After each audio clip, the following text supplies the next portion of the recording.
gracias por venir al segundo día, en realidad, del evento de la Sociedad Científica de Filosofía.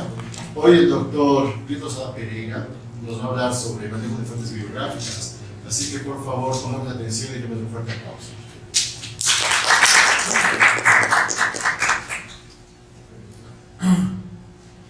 Bueno, gracias. Yo he preparado una presentación teniendo en cuenta lo siguiente.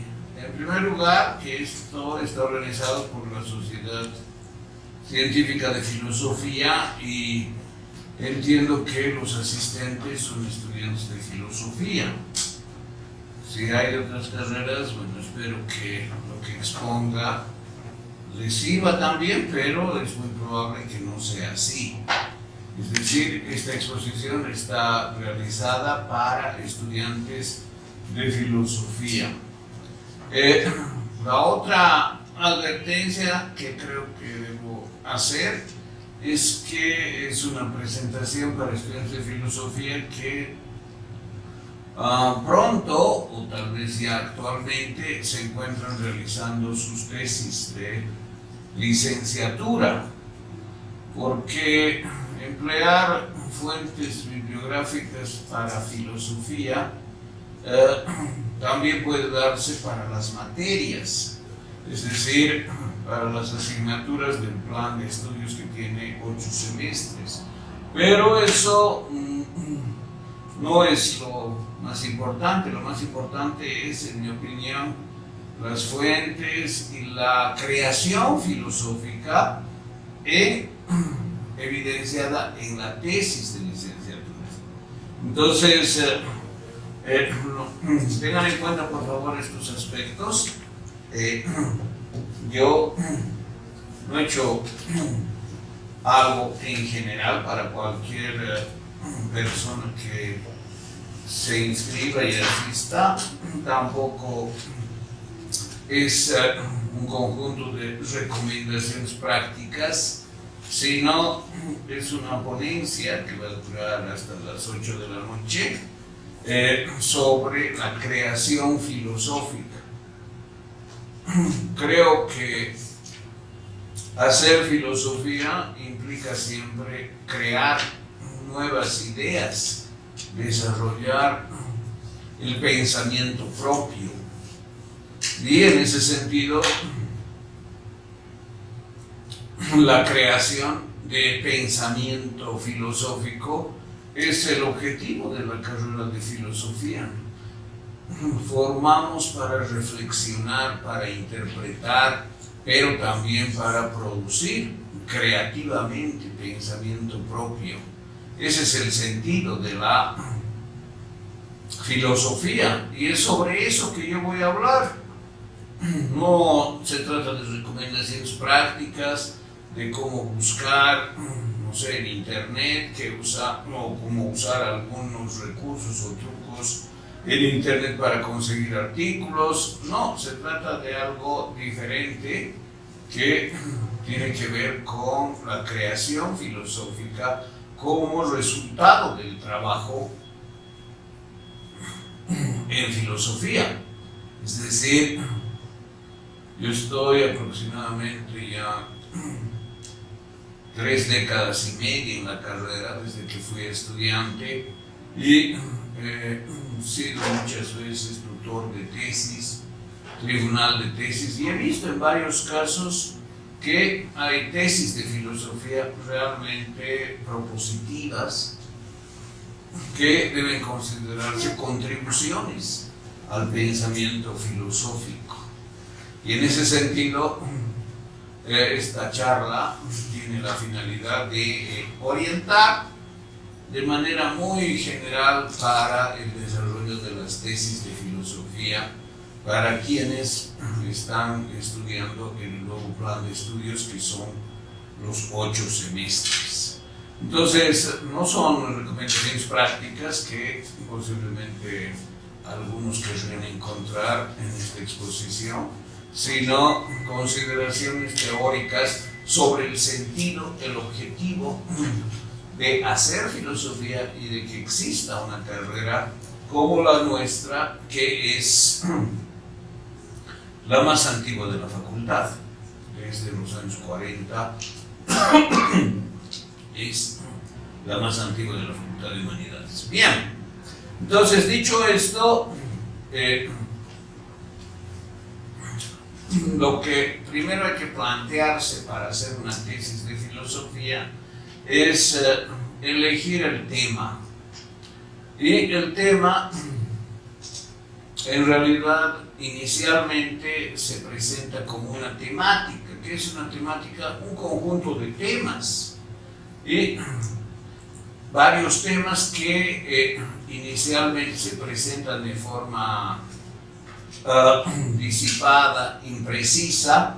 Posteriormente, en el desarrollo del trabajo, de las lecturas, la interpretación, la elaboración de fichas, la ampliación de bibliografía, la selección de bibliografía, etc., se va delimitando también.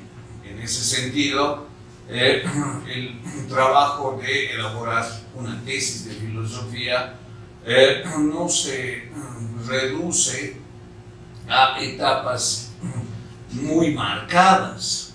Hasta después de varios meses, tal vez años de trabajar la tesis, puede ser que encuentre un libro que me ilustra mucho, que me ayuda mucho, y en ese sentido no puedo despreciarlo. Tengo que valorarlo, tengo que usarlo y tengo que incorporar ese contenido. Y en ese sentido no hay etapas muy delimitadas, ¿no? Que sea esta etapa de búsqueda bibliográfica, esta etapa de selección de bibliografía, esta etapa de elaboración de resúmenes y fichas de la bibliografía seleccionada. Está bien, todas esas recomendaciones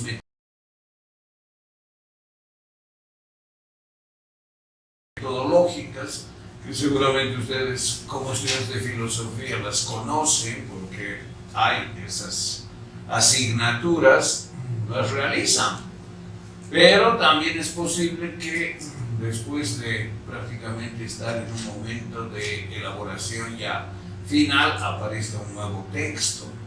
Entonces hay que estar siempre abierto a eso. Por otra parte, la bibliografía no solamente se da el tiempo de elaboración de la tesis, sino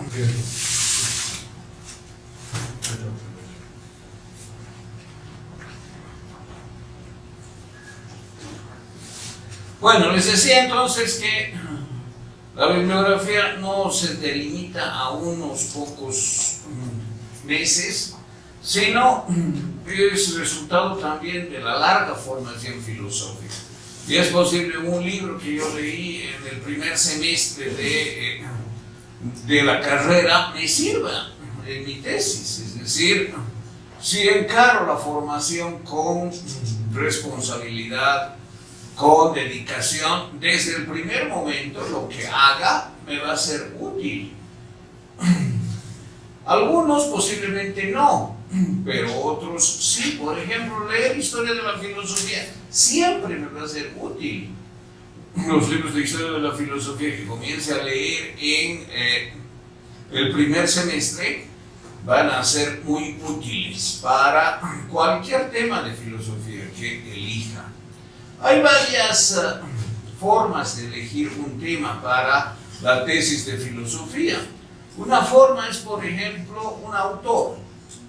En la carrera hay varios autores de la filosofía occidental que han sido trabajados de manera exhaustiva, de manera responsable, en muchos casos leyendo las obras en el idioma original y en otros casos de manera más amplia, es decir, con bibliografía adicional.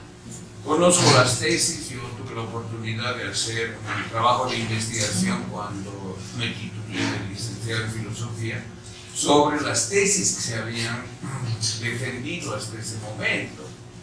Esto era aproximadamente el año 96. no, un poco antes, 92, hice un recuento, solo había 10 tesis de filosofía. Los autores se habían elegido, me acuerdo, por ejemplo, Wilhelm Dilthey,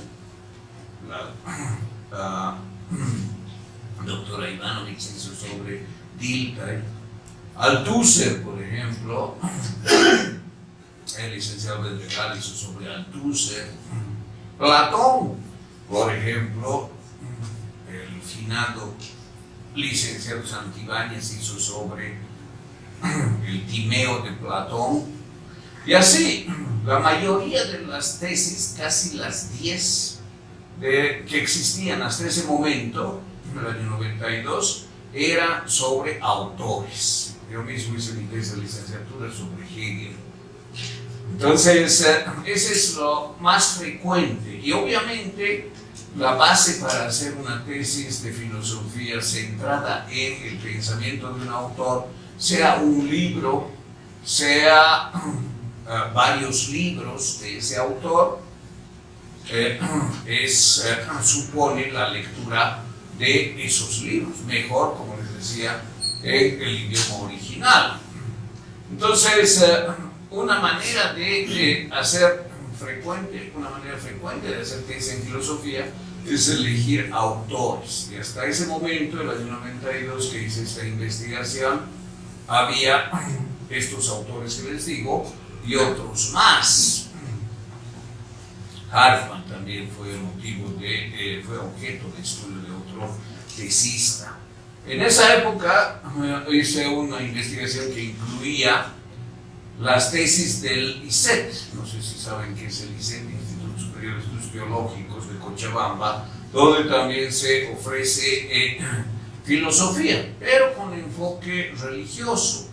Es de la católica y ahí estudian los que se pretenden titular en filosofía, pero con enfoque religioso. Y con un estudiante de filosofía viajamos a Cochabamba, yo era ya licenciado, y quisimos encontrar las tesis, leerlas, fotocopiarlas y traerlas. No nos permitieron eso. Apenas nos dejaban sacar 2 tesis al mismo tiempo, teníamos que devolverlas y leer ahí. Entonces no pudimos, porque teníamos pocos días, leer todas las tesis completamente, pero sí leímos los resúmenes, vimos los índices y nos dimos cuenta también de los temas. Las temáticas eran realmente diferentes. No había esta selección de autores, había más problemas y estudios que no tenían estrictamente que ver con filosofía.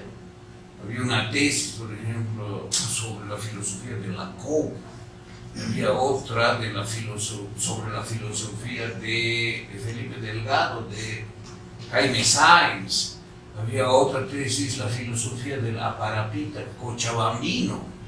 Entonces, esa manera de hacer interpretaciones filosóficas era bastante diferente a lo que se da aquí en la UNSA, donde se procura leer textos originales de autores importantes a nivel universal y hacer interpretaciones y creación filosófica sobre esos autores y sobre la lectura de esos libros.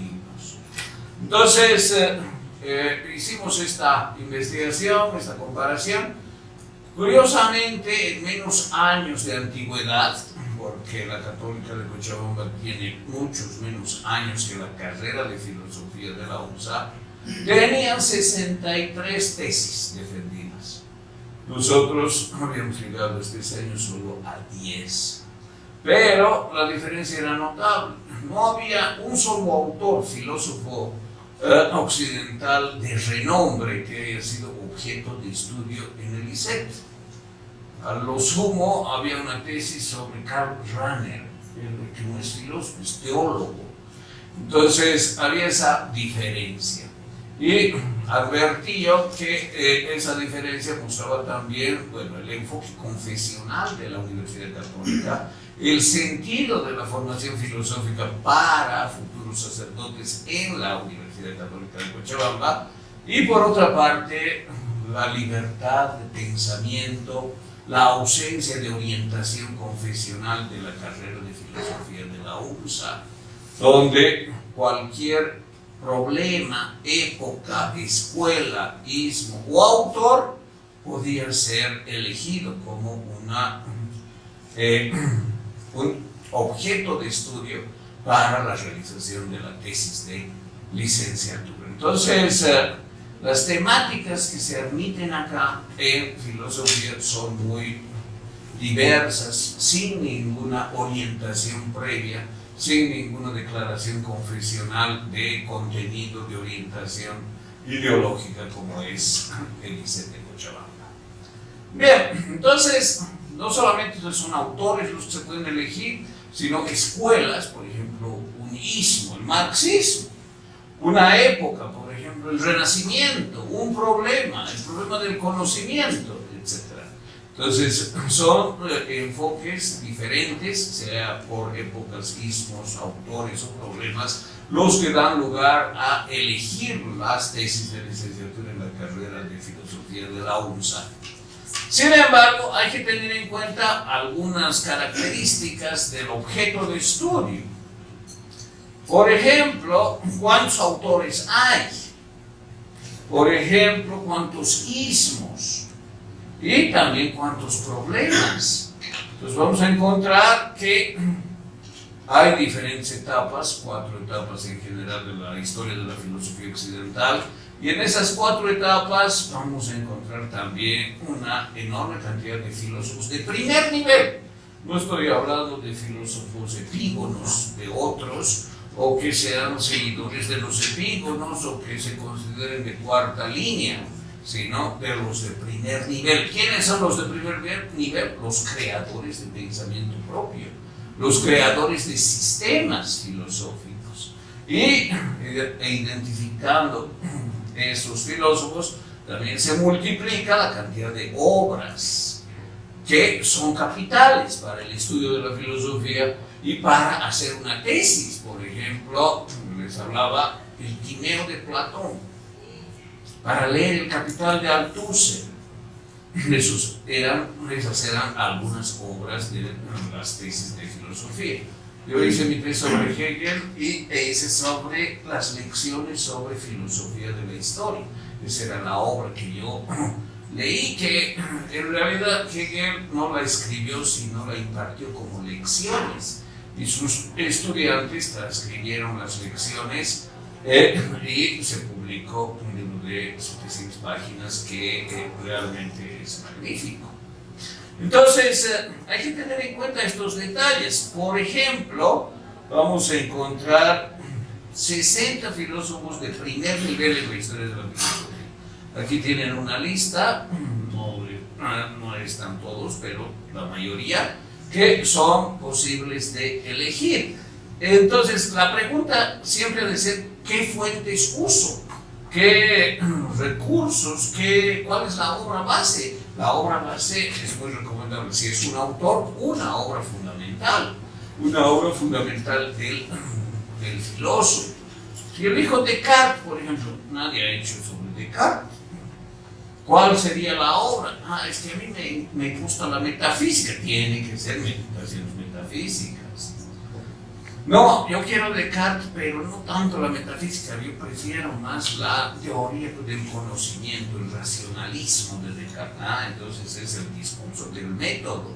Ahora, eso no quiere decir que solo voy a leer el discurso del método si me interesa el tema museológico, o solo voy a leer las meditaciones metafísicas si me interesa el tema metafísico. Tengo que leer todo lo que pueda dedicar a profundizar sobre el texto A o B. Eso también depende de cuál es el tema. Y después está la bibliografía sobre el autor, sobre Descartes en general, sobre Descartes como metafísico, sobre Descartes como museólogo, y eso también debo consultar. Entonces, en la medida que voy desarrollando la tesis, voy a ampliar las fuentes, voy a precisar mejor el objeto de estudio, y voy a efectivamente realizar varias tareas, por ejemplo, la elaboración de fichas, de resúmenes, de diagramas, de esquemas, de transcripción de expresiones literales. Todo eso es imprescindible. Bueno, aquí tienen una idea, 60 filósofos en la historia de la filosofía, infinidad de problemas, los problemas no se pueden contar porque siempre puede aparecer un nuevo problema, es una enorme cantidad de problemas que cada uno puede plantearse como objeto de estudio, 90 ismos y, bueno, diferentes épocas también. Supongamos que elijo un filósofo como Aristóteles. Aristóteles es un filósofo de la etapa llamada filosofía clásica en el periodo caracterizado como filosofía griega o historia de la filosofía griega, que tiene 3 etapas. Los presocráticos, que van del séptimo al quinto siglo a.C., los de filosofía clásica, que son 3 obras de Platón y Aristóteles, del quinto al cuarto, y antes de Cristo también, y los filósofos del helenismo. En total, son alrededor de unos 30 filósofos que se consideran de esta etapa importantes, es decir, de la filosofía griega. Consideran los presocráticos, los del helenismo. Supongamos que solo me focalizo en Aristóteles, porque me interesa, me gusta lo que he conocido en una materia, me ha parecido sumamente interesante, entonces quiero profundizar. Tengo que elegir después de Aristóteles sus libros, claro, en lo posible tengo que leer todo lo que él haya escrito, pero mi tesis no va a ser sobre todo, va a ser sobre algún tema, puede ser la ética de Aristóteles, puede ser la filosofía política de Aristóteles, puede ser la antropología de Aristóteles, puede ser la metafísica de Aristóteles, temas que, sobre los cuales no voy a repetir lo que ya han dicho otros. Ese no es el propósito de una tesis de filosofía. No se trata de hacer un recuento, fulano dijo esto sobre la metafísica, sutano dijo esto otro, y ese es el trabajo. No, el trabajo al final es creación propia y decir, yo entiendo así al autor y opino esto sobre estas ideas que tiene el autor sobre este tema. Un tema en lo posible más o menos restringido. Voy a hacer un trabajo sobre Aristóteles en general, lo que sería algo inadecuado. ¿Cuántos libros ha escrito Aristóteles? Él ha dividido además la ciencia de una manera muy particular, y esa división de la ciencia, según el autor Philipp Frank, es también la división de la filosofía. Entonces ya hay algunas perspectivas teóricas de interpretación, es decir, el pensamiento aristotélico es al mismo tiempo científico y filosófico. Ahora, puede ser que yo no esté de acuerdo con esto, o puede ser que sí. Entonces, si veo las 3 grandes áreas en las que divide la ciencia y la filosofía, el propio Aristóteles, la área teórica, la práctica y la poética, tengo que decidir. Puedo hacer sobre la metafísica, puede ser sobre la lógica, sobre la política, la antropología, sobre la estética, la retórica. ¿Cuántos textos ha escrito? Alrededor de 50 volúmenes actuales, que equivalen a 150 textos. Esa es la cantidad de libros que ha escrito Aristóteles, de los reconocidos como tales, porque a esto se puede añadir los apócrifos, los del falso Aristóteles, etc. Entonces, fíjense, hacer una tesis sobre 150 textos que equivaldrían a 50 volúmenes de unas 400 páginas cada uno, es decir, volúmenes realmente gruesos, sería inviable. Entonces tengo que precisar mejor, precisar el tema, precisar los libros, y eso después de haber elegido a un autor. Entonces, puede ser la metafísica. También puedo elegir otros campos que no serán relacionados directamente con Aristóteles, pero encontrar. Por ejemplo, filosofía del derecho en Aristóteles. ¿Habrá eso? Sí, es posible. Entonces sería interesante leer algunos libros y comprender las concepciones de Aristóteles con elaboración y creación mía, finalmente, sobre el derecho. Y eso posiblemente no lo hizo nadie. Mejor, fíjense, es algo nuevo, porque es algo que nadie lo hizo y yo lo voy a hacer. Pero es muy difícil que haya algo así. Es decir, siempre hay. Y hoy día es muy fácil buscar. Es muy accesible la información y temas que parecen bastante hasta rebuscados, siempre hay alguna elaboración de nivel académico, de reflexión profunda que me sirve, que me inspira. Entonces, la precisión también puede ser en función no de los problemas típicos de Aristóteles, como la metafísico-lógica, sino usando, por ejemplo, esta división de la filosofía que es de Johannes Hesse en su libro Tratado de Filosofía. ¿Cómo yo conozco esto? Porque he leído, pues.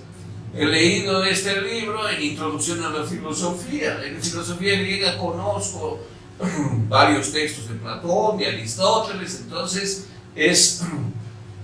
no estoy empezando de cero, tengo ya un telón de fondo académico, conceptos fundamentales que me sirven para desarrollar el tema.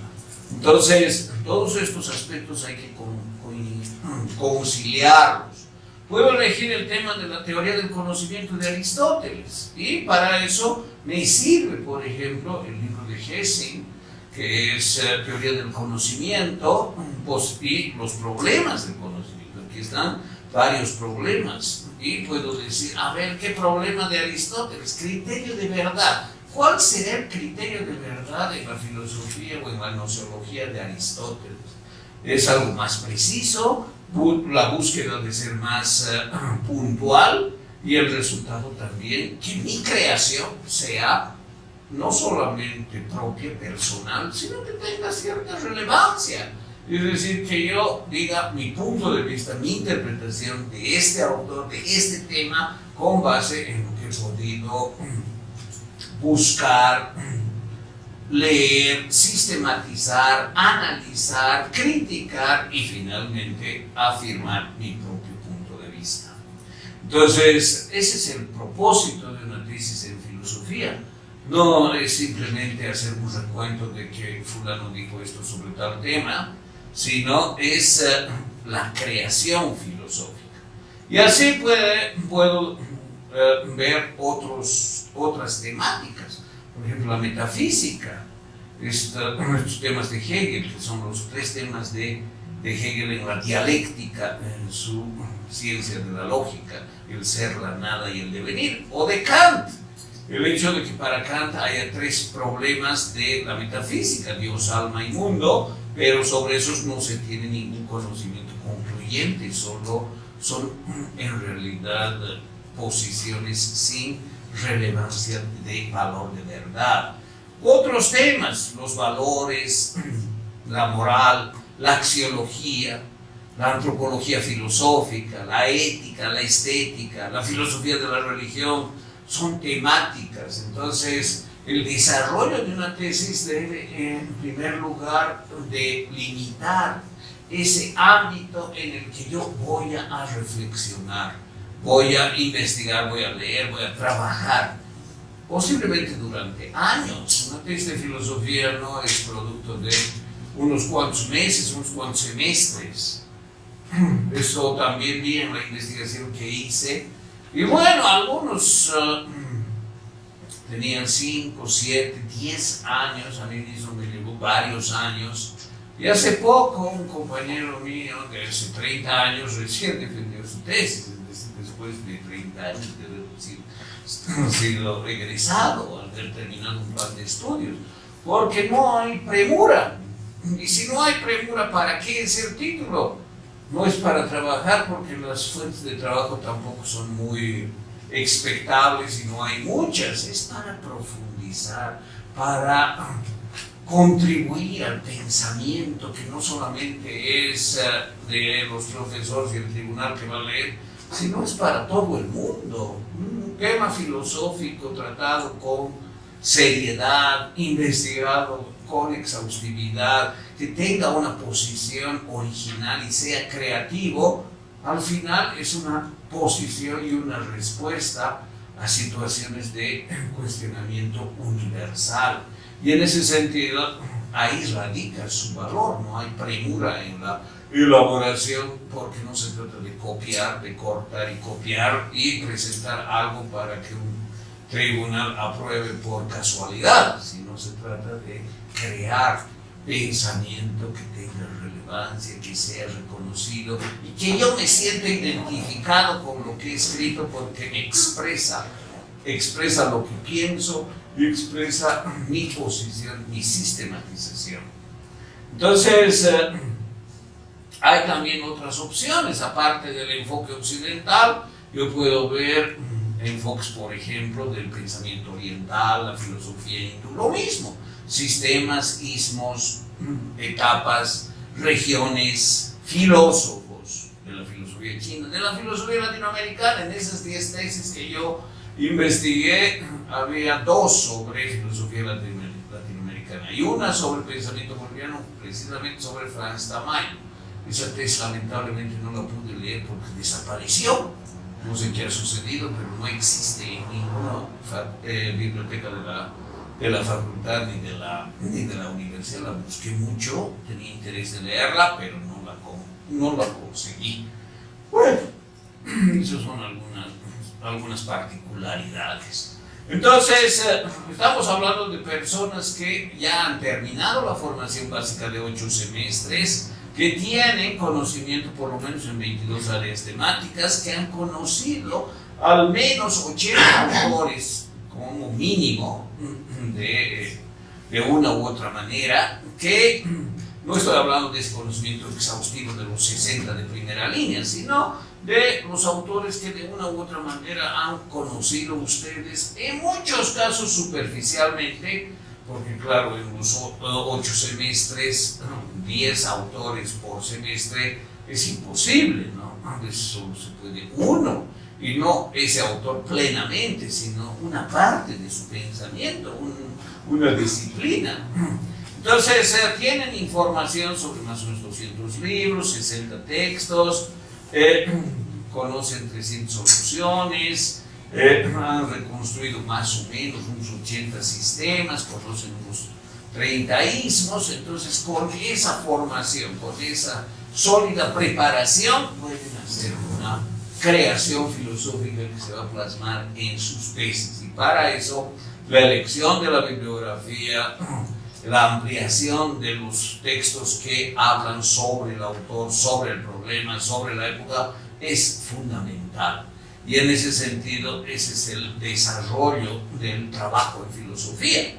Desde la definición, por ejemplo, Aristóteles o cualquiera, Descartes, cualquier autor, o un problema, el problema del conocimiento en el siglo XVIII, por decir algo, o un ismo, el Renacimiento, y hemos dado algunos ejemplos, desde la elección del problema y la definición del objeto de estudio. El desarrollo del trabajo en filosofía termina con la creación filosófica.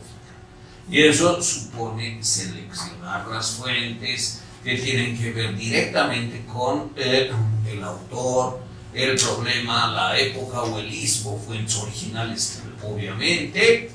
El estudio exhaustivo de esas fuentes, que supone leerlas con detenimiento, trabajarlas.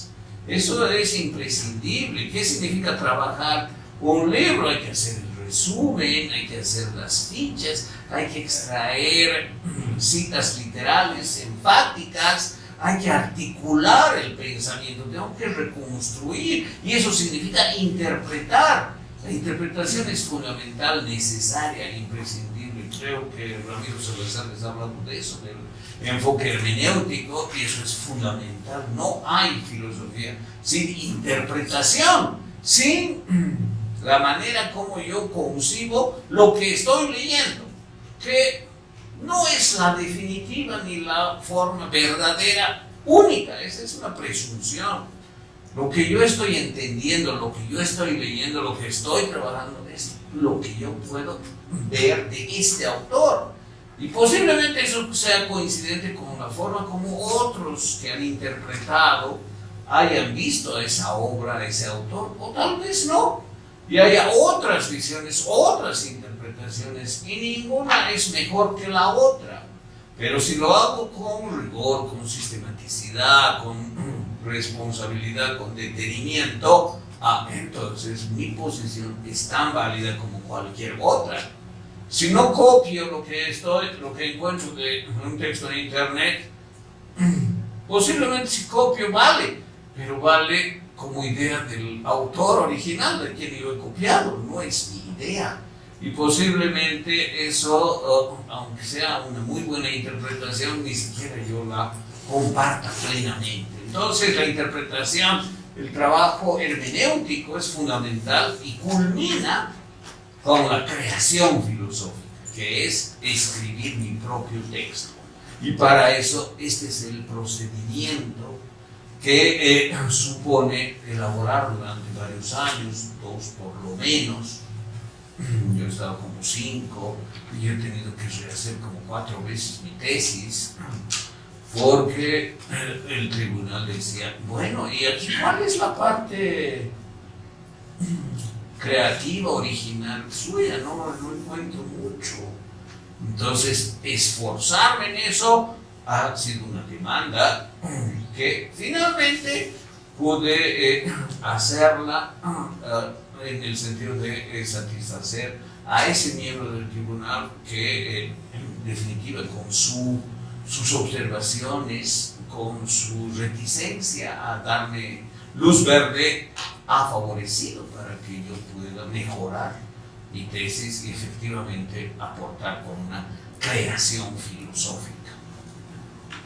¿Qué significa crear filosóficamente? Hasta aquí he hablado de las fuentes, ahora voy a hablar un poco más de la creación filosófica. Y para eso no os voy a dar ninguna receta, estos charlas no son de recetas, ¿no? Son orientaciones, como he dicho.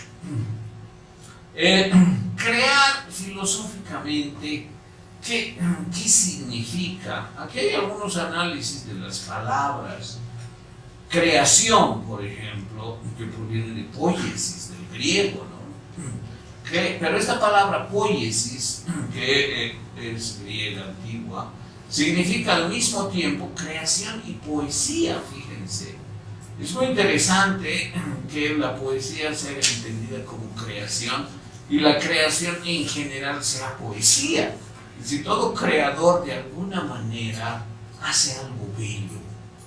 Y eso también está relacionado con una obra que yo voy a hablar ahora y que sobre la que he hecho yo una creación propia, personal. No es mi tesis de licenciatura, es, voy a volver esta diapositiva, es una introducción que yo escribí de unas 50 páginas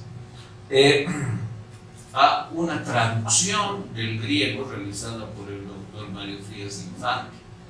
La traducción que él hizo es de la obra Ión. Ión es una obra de Platón. Se llama Ión o de la poesía. Y él tradujo del griego al español su versión. Y me pidió que hiciera una introducción.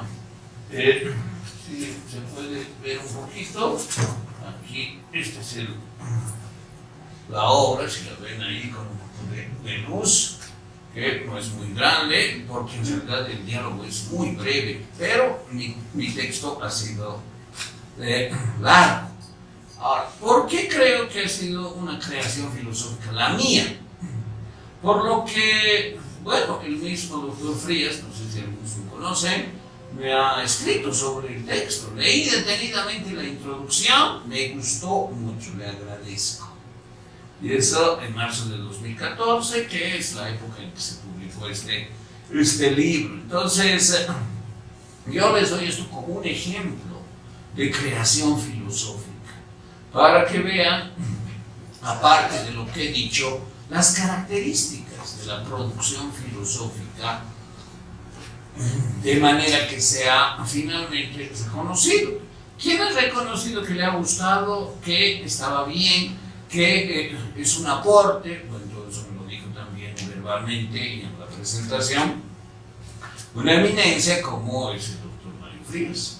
Y eso para mí ha sido suficiente para considerar este aporte como una creación filosófica propia, personal. ¿Qué hago en esta introducción? Aquí señalo, analizo, interpreto, desarrollo creativamente distintos aspectos de la filosofía platónica, relacionándolos con los mitos, las alegorías, la propia política, etc. Entonces, curiosamente, bueno, este libro tiene una tesis también muy interesante, ¿no? Que dice el poeta o el rapsoda es el que canta la poesía, no es el que crea poesía. Homero es el poeta que crea poesía, que crea texto, y el que canta la Ilíada o la Odisea es el rapsoda. Pero tanto el rapsoda como el poeta crearían un ambiente como de imán, eso dice Platón en el guión.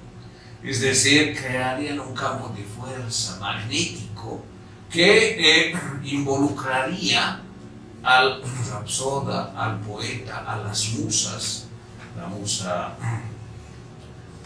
que da lugar a la creación poética, y también a los dioses de donde provendría algo que es la belleza y el disfrutar de un contenido expresado en las palabras, en la musicalidad de las palabras. Entonces, esa es la creación filosófica, y al hablar de la poesía en este texto Platón, también se extiende lo que dice a la creación filosófica. Cuando ustedes escriban algo y estén satisfechos con el producto, que puede ser su tesis, tiene que ser también bello, tienen que dar lugar a que la persona que lea se involucre con el contenido profundo que están expresando, que no es algo maquinal, técnico, es algo que se degusta. Y el pensamiento filosófico con contenido creativo tiene esta característica de hacer que guste y ver como bellas las ideas, las palabras y los contenidos.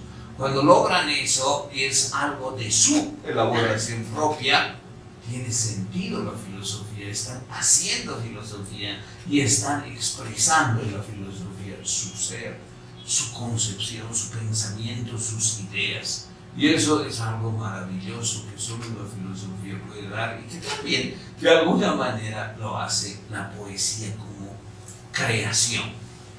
Ahora, ¿cuánta bibliografía he empleado para escribir 50 páginas sobre Platón y sobre este libro tan pequeño en esta traducción del doctor Mario Frías? Aquí está, son solo 32 textos.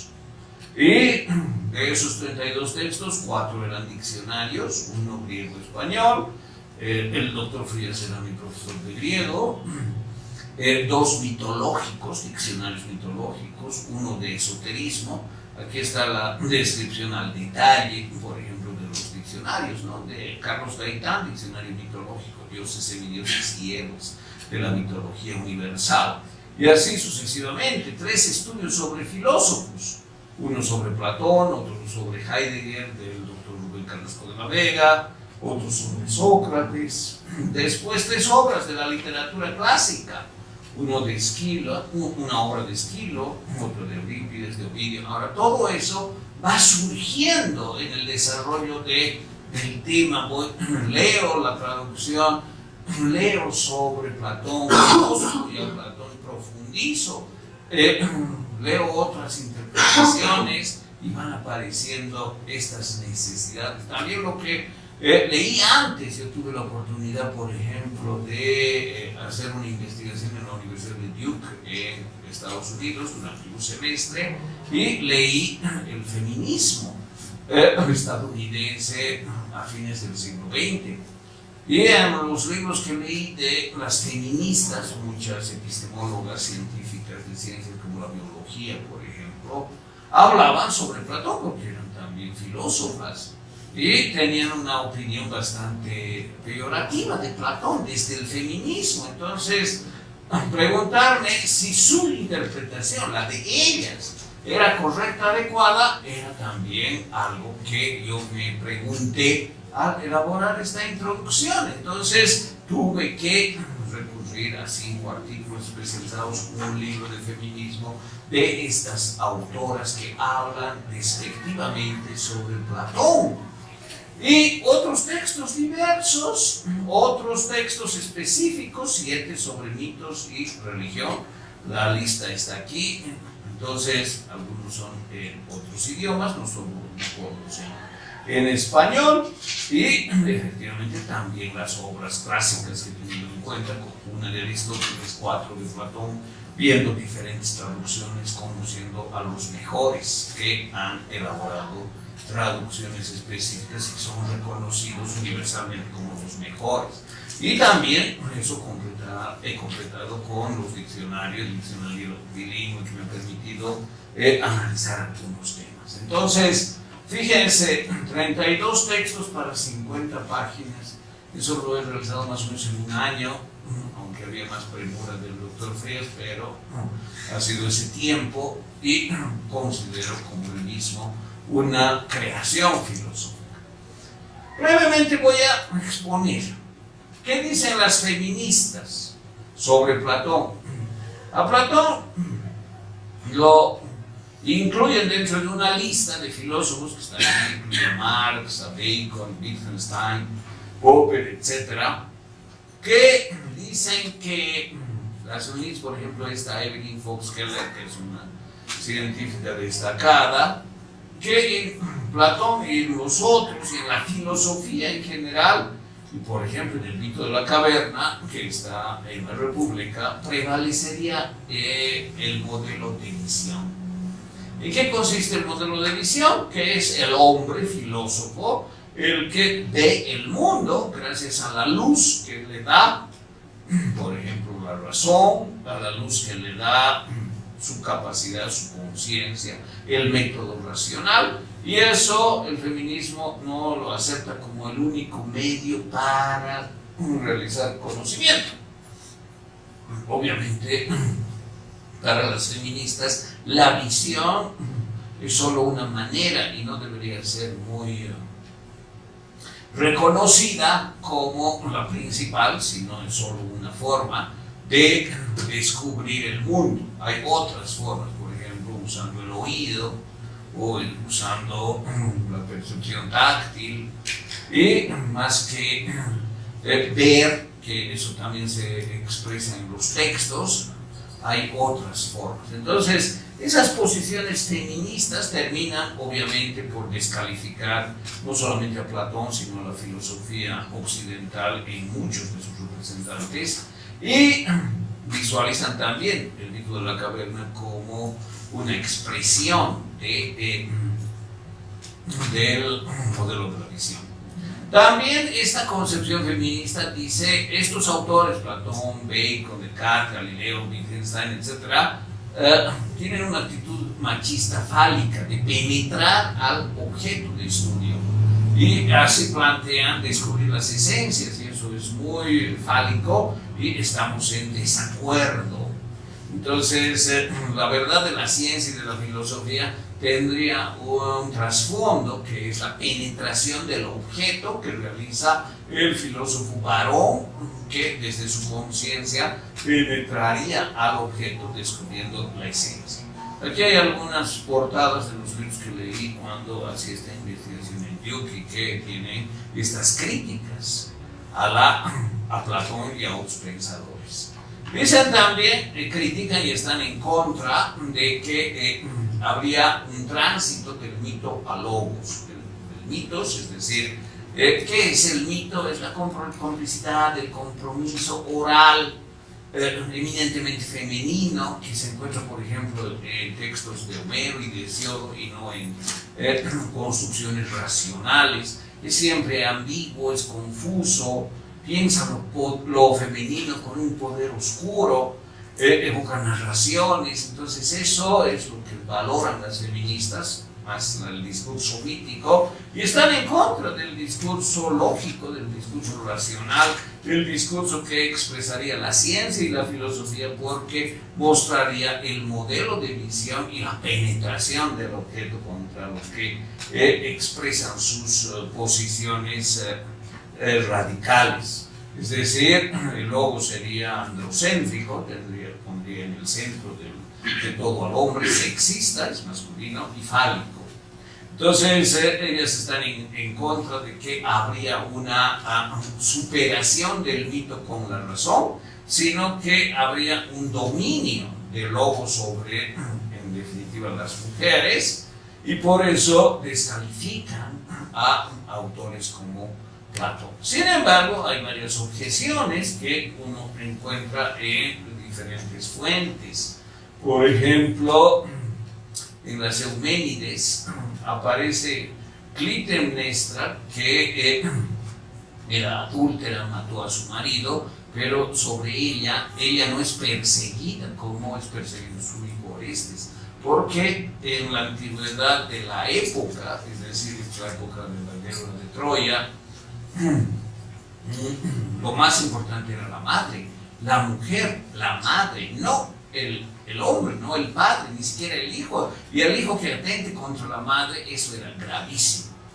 La madre podía hasta matar a su marido, pero por eso no era perseguida. Entonces hay esas objeciones, ¿no?, de que las mujeres siempre han sido recluidas, han tenido que sufrir la opresión masculina. Por otra parte, en la época matriarcal había el amante de la reina, que tenía una función secundaria. Entonces eso, por ejemplo, está en este libro, Los orígenes de la opresión de la mujer.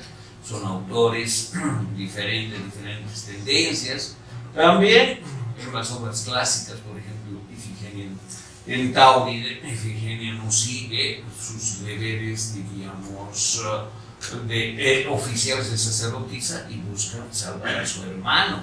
Entonces, hay también otras opiniones. No es que Platón ha destruido los mitos y él ha instituido la razón.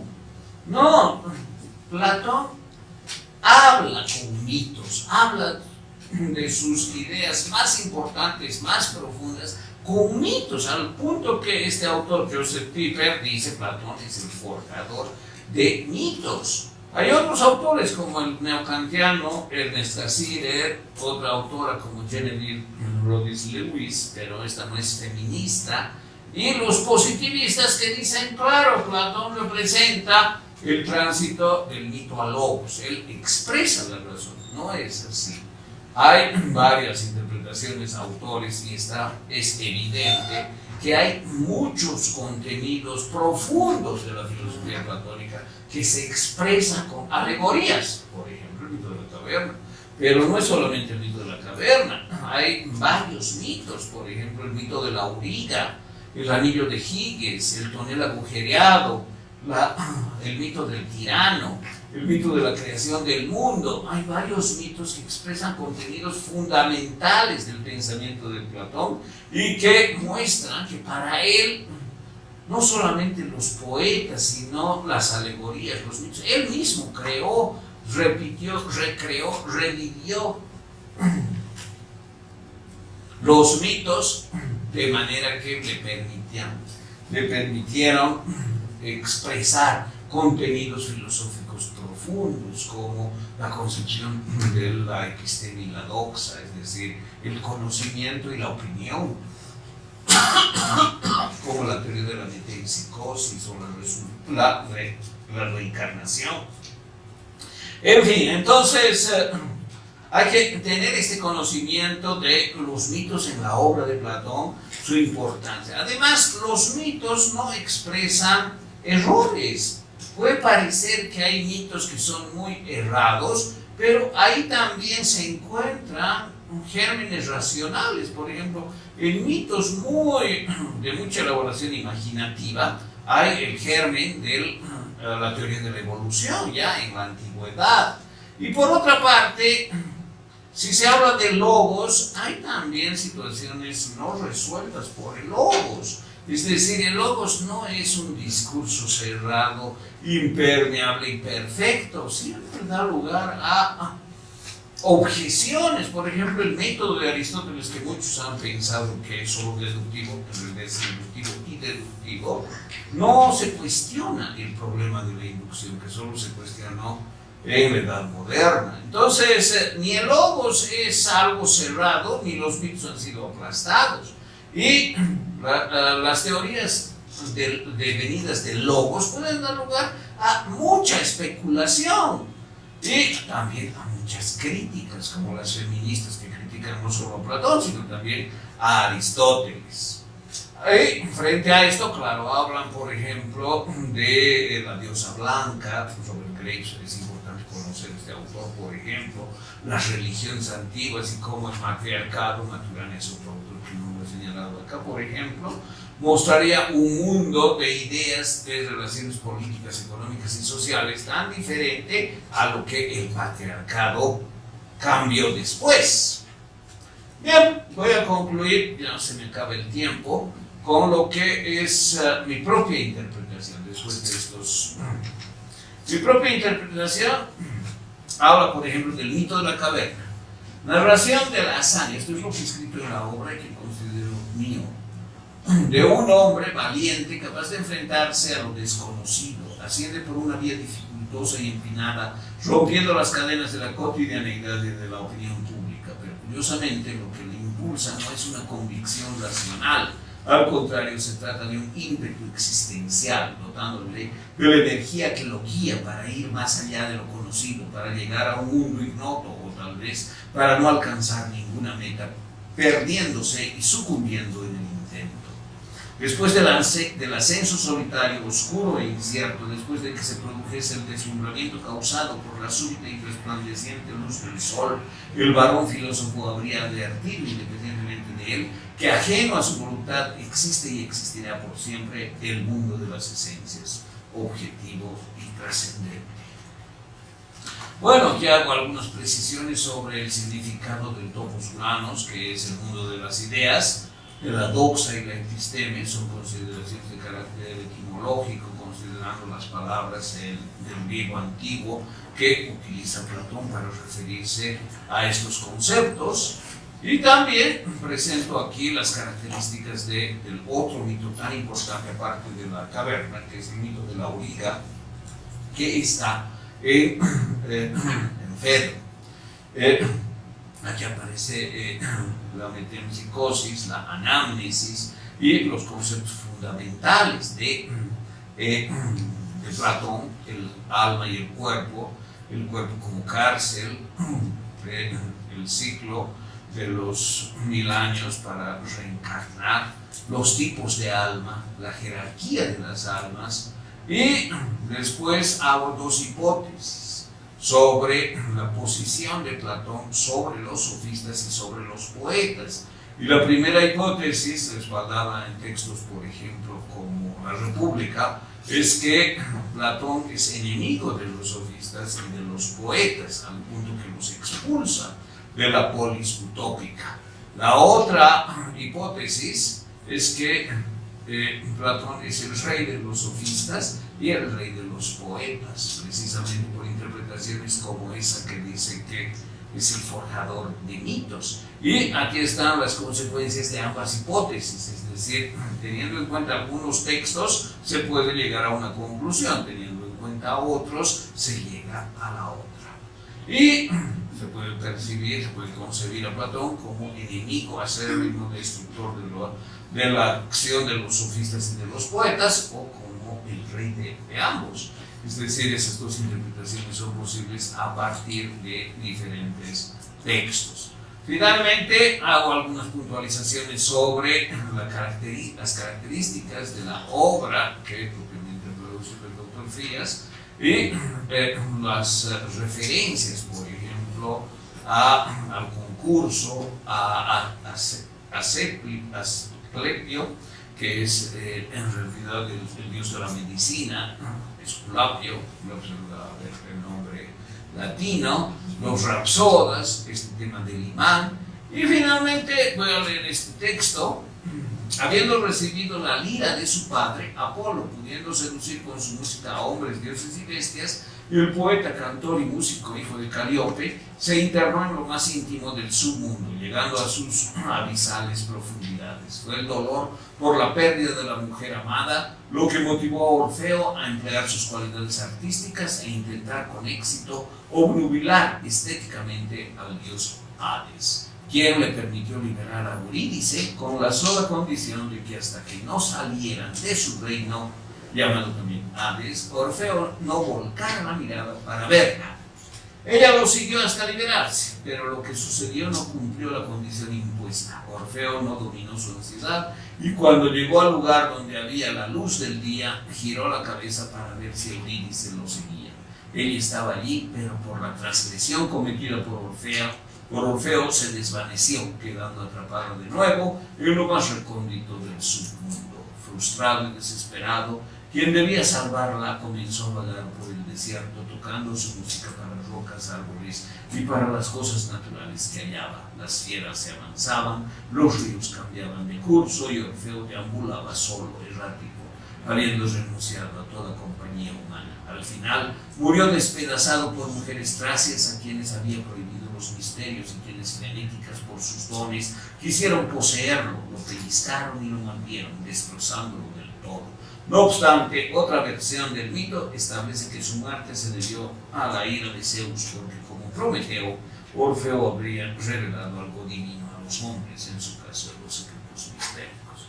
Este es el resumen y una manera también creativa de presentarlo de mi parte, pero lo importante de esto es que muestro una analogía entre el mito de Orfeo y Eurídice y el mito de la caverna, sobre lo que es el mundo de las tinieblas y el topos Uranus, y lo que es la vida de Orfeo y Eurídice al principio del mito, antes de que ella muera, y al final los dos murieron y terminaron en el Hades. Es decir, ese es mi aporte creativo, de mostrar cómo Platón, conociendo el mito, habría creado, habiendo conocido el mito de Orfeo y Eurídice, habría creado el mito de la caverna. Esto es algo que nadie lo ha expresado.